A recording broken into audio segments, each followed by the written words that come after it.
नमस्कार, न्यूज अनकटमध्ये आपलं स्वागत. पाहूयात जागतिक घडामोडी. परराष्ट्र मंत्री डॉक्टर एस जयशंकर यांची रशियाचे अध्यक्ष व्लादिमीर पुतिन यांच्यासोबत भेट. पुतिन यांनी पंतप्रधान नरेंद्र मोदी यांना दिलं रशिया भेटीचं निमंत्रण.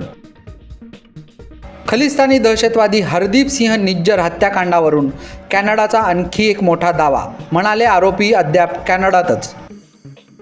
सोव्हिएत युनियन तुटली पण रशियाशी संबंध पूर्वीसारखेच, परराष्ट्र मंत्री एस जयशंकर यांचं वक्तव्य.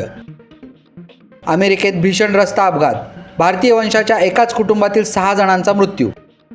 पश्चिम आफ्रिकन देश लायबेरियामध्ये इंधनाच्या टँकरमध्ये भीषण स्फोट, 40 जणांचा मृत्यू तर अनेक जण जखमी. युरोपियन युनियन कमिशनचे माजी प्रमुख जॅक डेलर्स यांचे वयाच्या 98व्या वर्षी निधन.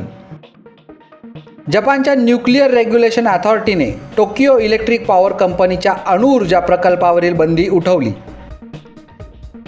गल्फ कोऑपरेशन काउन्सिलने दक्षिण कोरियाशी मुक्त व्यापार करार केला साईन. अमेरिकेच्या परराष्ट्र खात्याने युक्रेनला 250 दशलक्ष अमेरिकन डॉलरचे लष्करी मदत पॅकेज केले जाहीर.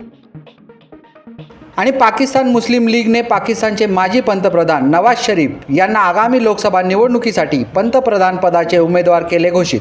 धन्यवाद.